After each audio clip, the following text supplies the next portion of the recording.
Welcome to the 42nd Annual New York Women in Communications Matrix Awards, celebrating the extraordinary achievements of women across generations and all areas of communications, women who changed the world.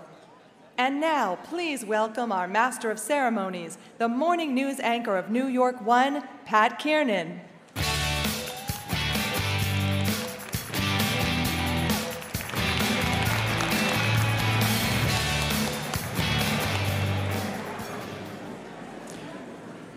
Good afternoon, everyone. On behalf of New York Women in Communications and our corporate host, the Interpublic Group, welcome to the 2012 Matrix Awards. I was thinking that the Gramercy brass guys who were up here just a moment ago would make a good house band for New York One, but then I realized at 5 a.m. that might be a little bit too much and people would spill their coffee when they came up with that music. I would like to begin by introducing our very special guests to fill these empty seats to either side of me, the Matrix honorees, and their presenters. Please hold your applause until everyone has arrived on the dais. Honoree, Emmy-winning anchor of Today and correspondent Ann Curry, and her presenter, special correspondent NBC News, and former Matrix honoree Meredith Vieira.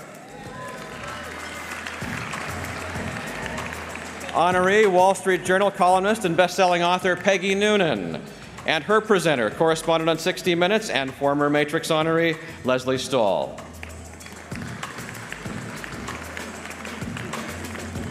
Honoree, Executive Vice President and Chief Communications Officer of the Walt Disney Company, Xenia Muka, and her presenter, ABC News correspondent, co-creator, co-executive producer, and co-host of The View, and former Matrix honoree Barbara Walters.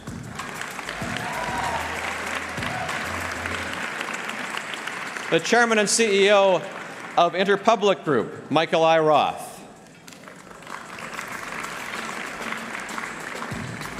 Honoree, Chairwoman, CEO, and Chief Creative Officer of the Tyra Banks Company, Tyra Banks, and her presenter, former Matrix honoree, journalist, author, cancer advocate, and host of Katie Couric.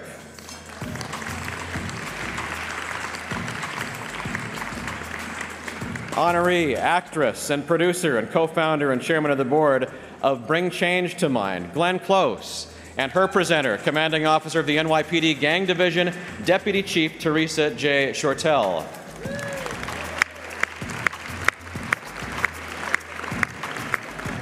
New York Women in Communication, President Catherine Mathis, Senior Vice President, Marketing and Communications, Standard & Poor's Rating Service.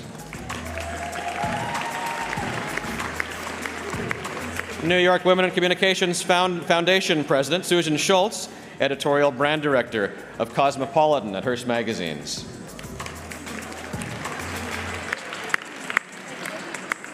Another honoree, Executive Vice President of Meredith Creative Content and Editor-in-Chief of Better Homes and Gardens, Gail Butler, and her presenter, chef and best-selling author of Now Eat This, Rocco DeSpirito. Senior Vice President, External Affairs at Weber Shandwick Interpublic Group, Nancy Rabstanek-Nichols.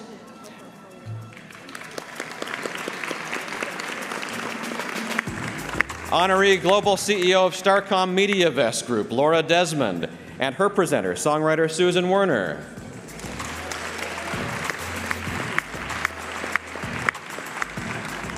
Honoree film producer and chairman of Help USA, Maria Cuomo Cole, and her presenter, United States Senator from New York, Kirsten Gillibrand.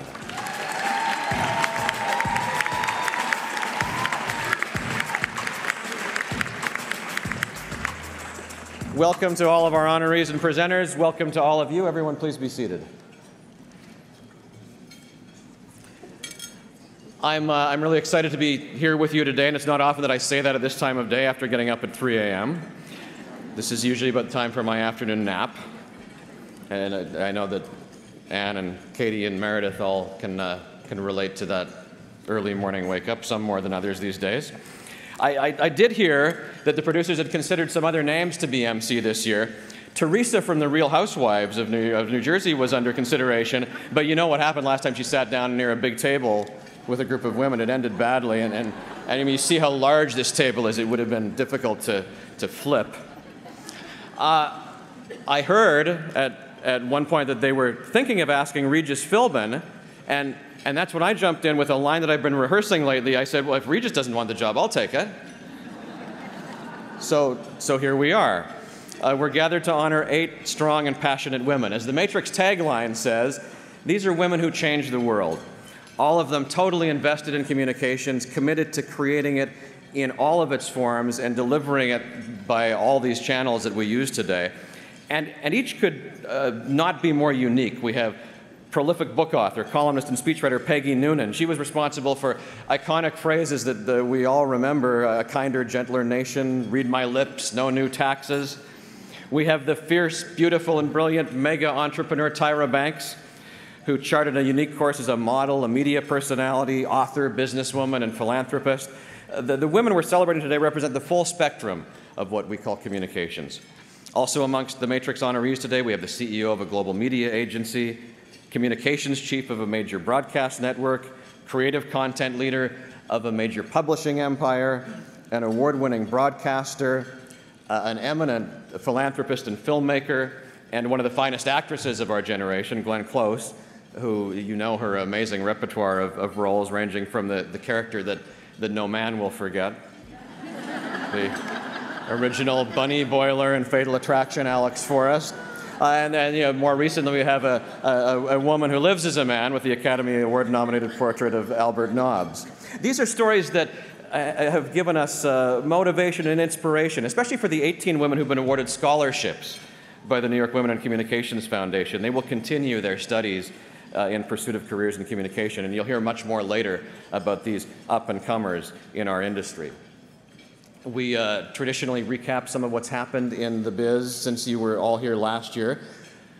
We have said some goodbyes, and it seems so long ago, but it's actually within the past year that Oprah Winfrey signed off from her afternoon talk show.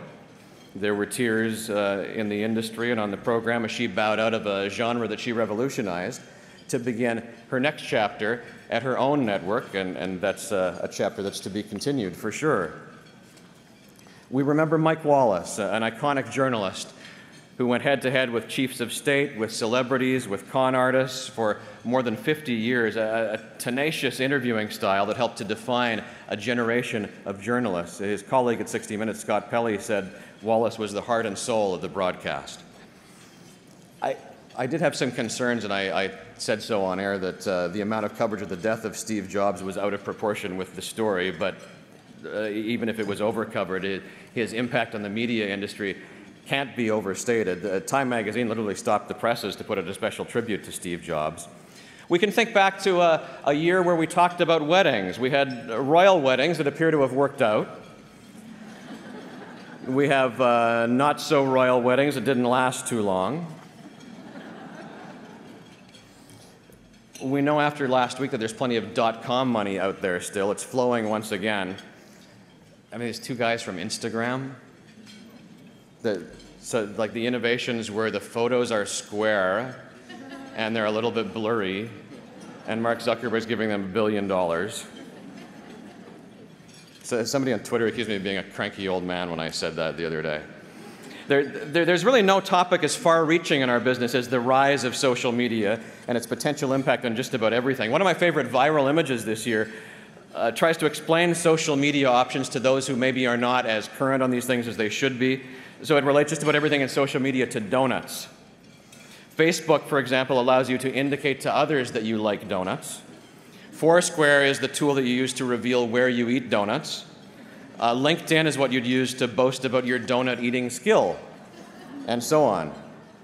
We are going to ask you, speaking of social media, to from time to time ignore your table mates. I can't believe we're giving people a license to do this, but you can pick up your BlackBerry or your iPhone, ignore your table mates, and send a tweet on what you're seeing here. The hashtag will be Matrix12, and I'll have more on that in a moment. But some of your tweets will appear on these screens in the room. We'll be putting them up live. So the Limited has graciously agreed here that they will make a donation by matching real money for each of these Matrix12 tweets.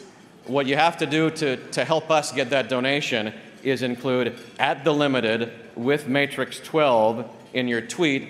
They're going to count those up and award a scholarship based on that next year.